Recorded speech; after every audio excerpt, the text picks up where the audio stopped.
Hi, everyone. Thanks so much for tuning in for another episode of Education Insights. This is Dr. Daria Lorio-Barston, and I wanted to personally thank you for joining us today. Also, if you find this as a useful way to engage in professional development, if this is something that is helpful information and you can think of other folks who might benefit from it as well, please feel free to share the episode with others, like, comment, engage with us in any way. We'd love to hear from you all. And also, small personal favor, if there are additional topics that you would love to hear us discuss, if there are additional things that you really want to bring to the top of our conversations, please let us know. Send us an email at cebis, that's CEBIS, at odu.edu, and we will happily gab about your topic of choice. Thanks so much. Enjoy this episode. Welcome to the Education Insights Focus on Behavior podcast. We're here to talk about all things behavior in the world of education. We take the science of behavior and break it down for educators into easily implementable steps, and we're excited to spend some time with you. Get ready to talk through behavior, what works, what doesn't work, and how we can all improve our work in schools so we as educators can be more fulfilled and our students can be more successful. Hello and welcome back again to Education Insights Focus on Behavior. I'm your host, Dr. Selena Layden, and I'm joined today by my two co-hosts, Daniel Irwin. Hi, Daniel. Hello. And Dr. Daria Lorio-Barston. Hi, Daria. Hi, everyone. As always, we're joined also by our producer, Emily Muse. Hi, Emily. Hello. So we're actually going to shift our show a little bit today, and we have a special treat for you. So let's jump in a little bit. We know that there's no single magic wand for classroom management. And so today we're going to consider a strategy showdown. We have our two experts, Daria and Daniel, and they're going to look into two distinct, powerful behavior strategies. We're going to look at the good, the bad, the messy of both approaches, and you can decide what fits your students, your teaching style, and why you might use one of these strategies or both under what circumstances. So we're going to focus today on group contingencies, and I'm just going to start out by having each of our co-hosts share their group contingencies. So Daria, we will start with you. Fantastic. Thanks, Lena. So for our listeners, group contingencies in general, right, are systems where a group of students is generally reinforced based on behavior. And there are different types. And so I am going to specifically be arguing in favor of the independent group contingency. And Daniel will be arguing for a different one. So he will define his. But for the independent group contingency, what it really means is that as a group reinforcement system, all members have the same behavioral expectations and they are exposed to the same reinforcement criteria. So their success criteria looks exactly the same from one student to the next to the next.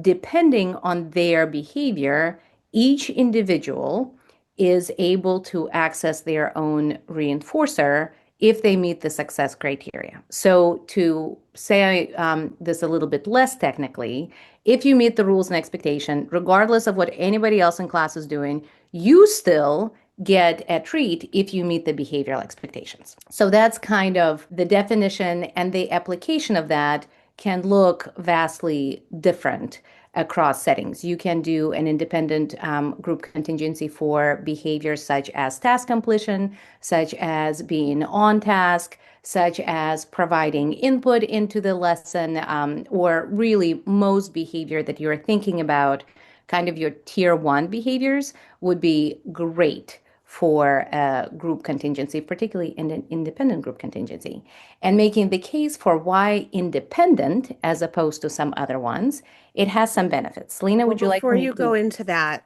let's hear what the other group contingency is. Great. All I am right, so too enthusiastic to you share are, you're these. ready. So, okay, Daniel, you may So speak. Daniel, let's hear about your group contingency strategy. Let me start by thanking Selena for her moderation skills and unbiased approach to this debate. So, listeners, please acknowledge her skills there. I will be talking today about interdependent group contingencies. Interdependent, which, if we break that word apart, you can do that on your own. But basically, as Daria was talking about those group contingencies, interdependent group contingencies are where the class effectively works together or the group works together to earn reinforcement based on kind of the collective behavior of the group. So it's it relies on individual student behavior, but it relies on all of them as a group. And so it builds things like supportive culture and support from other students because they're all counting on each other to meet expectations, meet the demands of the classroom, meet whatever it is that's kind of in front of them, to make sure that everyone is included and not feeling isolated. So, a little bit about how, now that we know what these strategies are, a little bit about how the showdown is going to work. So, we're going to give each of our panelists, co-hosts, we're going to give Daria and Daniel about 30 seconds to talk about the benefits of their strategy. Then we're going to let the other one have about 30 seconds to talk about some of the potential drawbacks, cons, whatever it might be about the strategy of their opponent. And then we'll flip so that we can hear both sides. And then we will let you, listener, make some decisions about what might be the better strategy. So I'm going to, since Daria was so enthusiastic, we're going to start with Daria to tell us the benefits of her strategy. And Emily, if you can help us time for 30 seconds. So Daria, you're going to have to talk really fast. I already started my timer. Thanks, Lena. So the benefits are that it really reduces the peer pressure and potential blame that can come as a result from other group contingencies. It is very fair because it is every person for themselves, so it is highly individualized for each person. It helps students work on their personal accountability and their personal responsibility because, again, their behavior is the only factor that impacts whether they are accessing the reinforcement or not. It is also very efficient for a large group. And perhaps my favorite benefit is that it has a wonderful amount of research supporting it as a very effective. So that was Daria's That's 30 really seconds. fast. It does go fast. I told you got to talk fast. All right, Daniel, are you Okay, ready to before we start a count? timer, Yeah. am I speaking to the benefits of interdependent right now, or am No, I you're going to counter? counter Daria's conversation of the pros for independent group contingencies. Oh, okay, All right. Are okay, you ready for the task? I'm ready. Okay. Go. Well, one of the points you mentioned was that it reduces blame and peer pressure. I could counter that by saying it actually when done correctly, fosters a sense of peer and positive peer culture. Additionally, it can increase feelings of isolation if students are unable to meet the requirements. If you got the same three kids that are missing it every day, they can start to feel isolated. As far as a personal accountability piece, I think there That's your that it time. ooh, It goes fast. I should have hired a debate prep coach. All right, so that was independent group contingencies. Now, Daniel, we're going to flip. You get to have 30 seconds to talk about benefits of interdependent group contingencies. Are you ready? I'm ready. All right, go. As mentioned, this is a strategy where students have to work together, fostering and building classroom culture, and supporting each other. It is easier, I think, for teachers because there is less management of individual pieces of data. It really is looking at the group. And so when you've got a larger group and you're thinking about those tier one strategies, off you go with that. And it can be especially helpful in really isolated things. If we're thinking about kids who are having trouble transitioning through the hallway, or there's a specific thing the teacher wants to address, that can be addressed Time. very quickly. All right, thank you, Daniel. Daria, are you ready? Yeah, I'm ready. Let's go. All All right, right. your 30 seconds begins now. So my one and only drawback to Daniel's contingency is that the potential negative social side effects is a very strong factor to consider. So peer pressure can be a wonderful motivator, or it can be something that actually hinders the collaborative culture and can jeopardize some of those peer-to-peer relationships.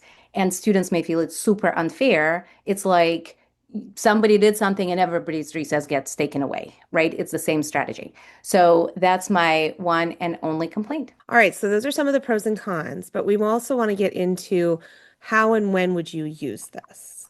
So we're going to let Daniel go first this time. Daniel, can you give us an explanation and potentially an example of what this looks like in the classroom? Do I have a time limit? No.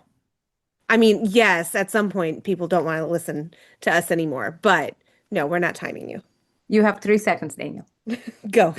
So I think, at the beginning of the school year, right, like as kids are learning those tier one, those classroom expectations and things like that, an interdependent kind of piece can be that kickoff of, okay, we all are sort of developing the same understanding of what's expected of the classroom, and we're building in that culture of we're supporting each other, right? So it provides those opportunities when kids make errors, to model and to show how we can support kids who are making errors as opposed to sort of rolling our eyes or getting frustrated or whatever else, right? So it sort of gives that opportunity.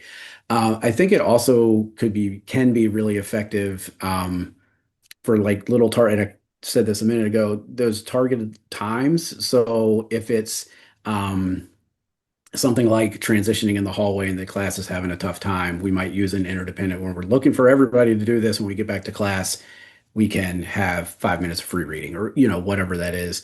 Um, and it also can work kind of in the older grades if we're thinking about like group projects and things like that, really making sure that the contingencies built around the fact that everyone's doing something towards that end goal. You don't end up with groups that are relying on one person to do the project or whatever else. Um, that's what I'm going with. All right. Yeah, so Daria. I would say for independent group contingency, you want to look at targeting behaviors where you're trying to foster some of that very individual personal responsibility, right? So turning in your homework assignments on time, for example, or reinforcing students for completing their assignment during independent work might be great fits because again, it aligns to that personal responsibility. Alternatively, you could look at having independent group contingency when you have several students who have too much of a competitive edge to them, and may create some of that imbalance with social dynamics or where that peer pressure becomes really ugly to the point that that behavior then requires additional behavioral strategies to manage those aspects. The spiral of behavioral strategies. Right. Which I I do have to say that while Daniel and I are currently in the showdown bit, I would like to point out that both strategies absolutely have their place and time. And so I think listeners can decide what's a best strategy per each individual situation rather than which one is the better of the two. I agree with Daria, and it has been a pleasure. I'd like to offer this as a medium, as a middle ground, and maybe I'm wrong behaviorally, maybe I'm not. But the secret hero is an interdependent contingency that at the beginning of the day or the beginning of whenever this is going into place, the teacher secretly selects one of the students that's going to be the secret hero, and based on that secret hero's behavior and meeting the contingency or not, will determine whether the class, the whole group, accesses the reinforcement. So it really does. They don't know who it is, and it gives them the opportunity to really support each other because they're kind of guessing and trying to figure out So who it Daniel, is. I love the secret hero. This is the proverbial handshake. We agree that both of our strategies have value, right?